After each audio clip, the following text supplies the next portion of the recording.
Riset dan Inovasi Nasional. Menawi tahun kalau ini kula matur saking Balai Arkeologi DIY. Nah, saat menika peneliti-peneliti seluruh Indonesia sampun dipun wadahi wonten naminipun Badan Riset dan Inovasi Nasional ingkang dipun singkat BRIN. Dados kula sampika nari lepangaken kula saking BRIN. Saking organisasi riset arkeologi bahasa dan sastra. Lah menika pimpinan kula rawuh Bapak Heri Yegaswara. Nah, organisasi riset arkeologi bahasa dan sastra menika dipun pilah-pilah wonten ingkang khusus nangani arkeologi, wonten ingkang khusus nangani bahasa. Nah, kula wonten bagian ingkang khusus nangani manuskrip. Manuskrip menika naskah-naskah ingkang dipun serat tangan. Manuskrip, literatur menika buku-buku pino kalian tradisi lisan. Jadi menapa-menapa ingkang dipun warisaken kanthi tutur tinular menika dipun kempalaken wonten pusat riset ingkang naminipun Pusat Riset Manuskrip, Literatur dan Tradisi Lisan. Dan menika pimpinan kula dirawuh Ibu Sastri Sunarti dari Sumatera itu yang memimpin di pusat di Jakarta. Menika kala wau kula dipun paringi jadi bahan maos. Waduh mangganipun kelebetaken ngantos-antos Pak ampun dipun petek-petek malih sami rusak. Itu aksaranya aksara Jawa tetapi Jawa masa awal.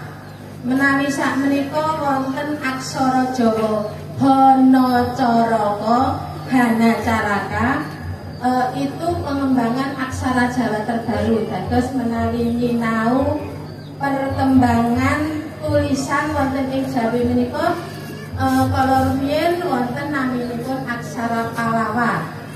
Bahasanipun Sanskerta. Menika zaman Hindu-Buddha zaman awal. Lajeng berkembang menika Pallawa ngantos dumugi sakderengipun taun 1000.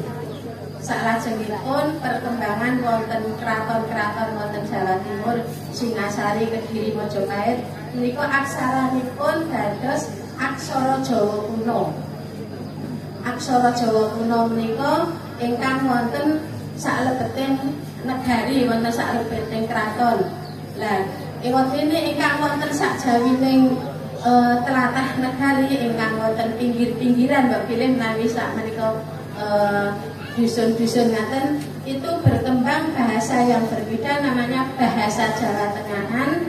Aksaranipun bervariasi menika kesepakatan pengguna.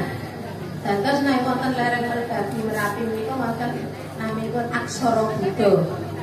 Nah, menika aksara Jawa awal gabungan sampun boten aksara Jawa kina namung aksara Hanacaraka awal ingkang bentukipun dereng sempurna. Lah menika kala wau kula nggenipun maos amargi ugi benten kalian aksara Hanacaraka ingkang sakmenika kedah las-lasan. Nah, ketika kula maos las-lasan pemenggalan kata karena tembung-tembungipun menika mboten familiar, mungkin pemenggalan kata saya belum benar, tetapi tadi sekilas kalau dulu itu kalau rumiyin mboten ingkang nyatet sak niku kadosipun dipun rekam. Setidaknya ada aksara Hana, Sangka, Laning, Tias. Itu saya membaca per kata. Nah, itu setelah saya renungkan sesaat tadi seperti saya membaca a, ku, a, rep, lung, ngonang, pas, sal. Nah, itu tadi karena saya harus mempelajari pelan-pelan.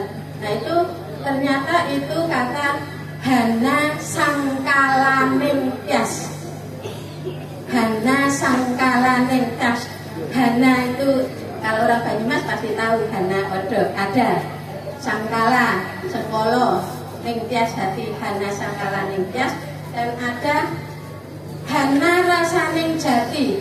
Tadi saya bacanya Nara Saning Jati ya dan seterusnya. Margi pelan-pelan ketika membaca itu tidak bisa langsung memahami isinya itu, tetapi ada juga tulisan rekaman yang lain nanti kalau sempat bisa diladenkan.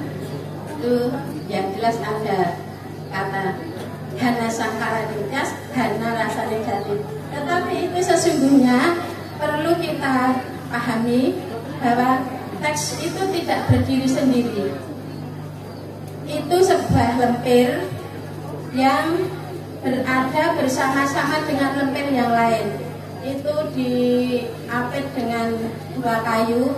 Berarti kalau sudah dalam apitan kayu itu satu teks itu. Nah, satu teks itu berupa sebuah cerita atau berita atau dawuh seperti apa. Tapi kalau kita ambil sepenggal kita sebenarnya tidak bisa memaknai maksudnya. Ya, maka sebenarnya idealnya saya nikun menika mila kedah dipun waos utuh saking ngajeng dumugi iki lha menika janipun itu cariyos menapa, jamanipun sinten, dipun dawuhaken sinten, menapa ada kejadian apa pada saat itu. Gitu. Kemudian pada kesempatan ini juga saya sebenarnya punya usul. Syukur kalau disetujui, kalau tidak juga tidak apa-apa. Ini kan sederek-sederek kali salah ini kok dipun pasrai dening sinuwun kersa dalem Sunan Prabu Hamangkurat Agung, Raja Mataram di Yogyakarta yang terakhir, Raja Mataram Pleret. Karena setelah itu kerajaannya itu diserang oleh Trunajaya, di bumi hanguskan, sekarang sudah tidak ada bekasnya, tinggal ada beberapa nama tempat, ada Keputren, ada masjid, ada apa yang itu oleh para arkeolog dimaknai sebagai di sini titik-titik bangunan itu. Nah, karena sebenarnya saudara-saudara di sini itu dipasrai itu untuk melestarikan, tentu saja seharusnya bukan hanya pelestarian bendanya, tapi pelestarian maknanya. Kersa dalem yang Sunan Prabu Hamangkurat Agung menika ada pesan apa di dalam situ? Seharusnya itu dipelajari, karena sini diberi amanah.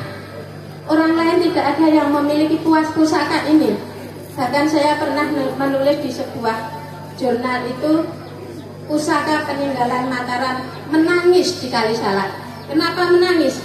Ketika lontar-lontar itu remuk, maaf saya sering terbawa ketika naskah-naskah itu remuk, hilanglah semua pesan yang dititipkan di situ.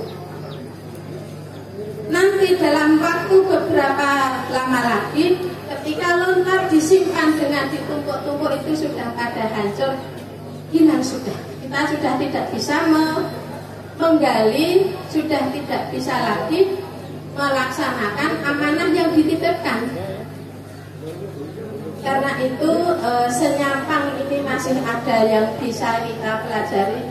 Monggo mestinipun menawi pas acara ngaten menika mboten kedah kula ingkang maos. Namung sederek-sederek putra-putra Kali Salak seharusnya bisa. Dan itu bisa dilakukan dengan belajar. Saya siap ngajari. Katakanlah mengambil satu lempir yang tadi saya baca, kok Bu Yami bisa membaca Hana Sangkala Ningtyas pundi to sing aksara ha, kados koten kok ha, pundi to sing ena. Nah, karena aksara ha di aksara Jawa Hanacaraka dengan ha di sini berbeda. Jadi sekali lagi saya menyiapkan diri. Kalau diinginkan, saya siap untuk menularkan. Sebenarnya saya juga bukan pinter, tetapi karena saya biasa membaca. Jadi saya paham ketika sebuah tulisan itu seperti apa. Sebenarnya saya baru bisa memaknai secara jelas, baru bisa membaca secara lancar setelah membuka latihan membaca sekitar 1 sampai 5 halaman itu kalau naskah kertas. Begitu pula naskah lontar. Pengalaman saya, misalnya saya pada halaman 1 membaca, saya hanya mengenal oh ini mesti lo, oh ini satu persatu, dan biasanya ada titik-titik aksara yang saya tidak mengenal. Tetapi lama-kelamaan di belakang saya membandingkan dengan saya memaknai sebuah kata. Oh ternyata itu tadi harusnya bo. Oh ternyata itu tadi harusnya co.